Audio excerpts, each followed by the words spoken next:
HSC 2024 পরীক্ষার্থীরা, তোমাদের পরীক্ষা 30শে জুন এবং তোমাদের হাতে সময় আছে মাত্র 60 দিন। তোমরা এই 60 দিনে যেভাবে ঘরে বসে তোমরা এইচএসসি পরীক্ষার প্রস্তুতি নেবে এবং তোমাদের রুটিন তোমাকে নিজেকেই তৈরি করতে হবে। কারণ আমরা যদি তোমাদের রুটিন তৈরি করে দেয়, সেক্ষেত্রে তোমরা সেই রুটিনের মেনটেন করতে পারবে না, এবং তোমরা যদি নিজেই তোমার রুটিন তৈরি করো, সেক্ষেত্রে তোমরা তোমার চাহিদা এবং সময় অনুযায়ী তোমরা তোমাদের সেই পড়াটা করতে পারবা।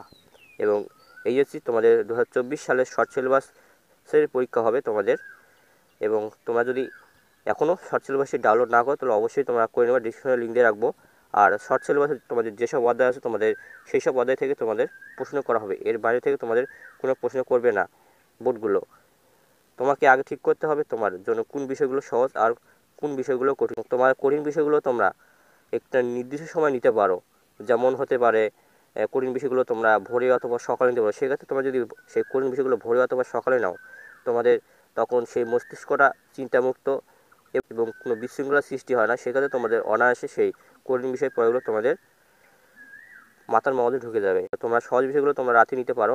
সেক্ষেত্রে তোমার সেই সহজ বিষয়গুলো পড়ার পর তার সাথে তোমরা প্র্যাকটিস করতে পারো, যেমন ইংরেজি, গণিত, অন্যান্য ব্যবহারিক আরও অন্যান্য তোমাদের বিষয়গুলো আছে। ভোরে যে কঠিন বিষয়গুলো তোমরা পড়লা ভোরে বা সকালে, সেক্ষেত্রে তোমরা সেই বিষয়গুলো আবার তোমরা যদি রাতে প্র্যাকটিস করো, সেক্ষেত্রে তোমার সেই পড়াটা অনায়াসে হয়ে যাবে, মাথার মধ্যে ঢুকে যাবে। তবে তুমি একটু কঠিন বিষয়গুলোতে বেশি সময় দেবো আর সহজ বিষয়গুলোতে একটু কম সময় দেবা, সেক্ষেত্রে তোমার পড়াটা আরও সহজ হয়ে যাবে।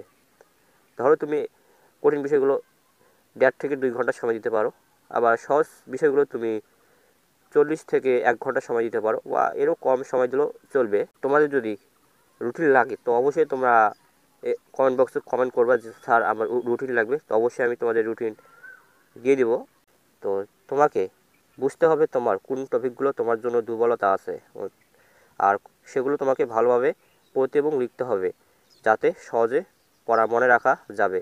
তুমি যদি তোমার বুঝতে পারো যে তোমার এই টপিকগুলো দুর্বলতা হয়, সেক্ষেত্রে তুমি ভালোভাবে পড়তে এবং লিখতে হবে তোমাকে। সেক্ষেত্রে তোমার সেই পড়া অনায়াসে তোমার মনে রাখতে পারবে তোমরা। কঠিন বিষয়গুলো টপিকগুলো তুমি না বুঝলে তোমার আশেপাশে বড় ভাই অথবা শিক্ষকের কাছে সাহায্য নিতে পারো। অবশ্যই তোমার কিছু কিছু বিষয় তোমাদের জন্য কঠিন আছে, সেই বিষয়গুলো তোমরা তোমার বড় ভাই অথবা তোমার শিক্ষক, স্কুল শিক্ষকের কাছে তুমি সাহায্য নিতে পারো। অবশ্যই তোমাদের স্কুল শিক্ষক বড় ভাই তোমাদের সাহায্য করবে সেই বিষয়গুলো হেল্প করতে। বই পড়ার সময় মাঝে মাঝে কিছু সময় বিরতি নিয়ে পড়তে হবে। তো তোমরা বই পড়তেছো অনেকক্ষণ যাবত, এবং সেক্ষেত্রে তোমরা মাঝখানে একটা বিরতি নিতে পারো, এবং সেই বিরতির মধ্যে তুমি গান শুনতে পারো অথবা তোমার পরিবারের সাথে একটু সময় কাটাতে পারো।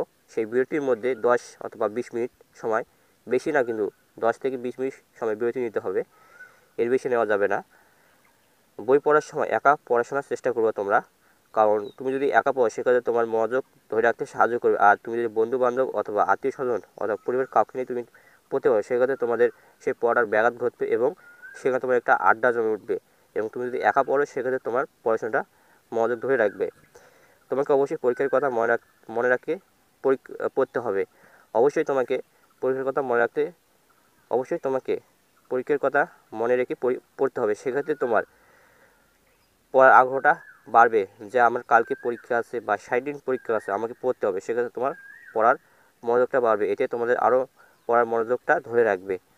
তো তোমরা যদি এই বিষয়গুলো ফলো করো এই 60 দিনে, সেক্ষেত্রে তোমরা তোমাদের লক্ষ্যে অবশ্যই তোমরা পৌঁছাতে পারবে।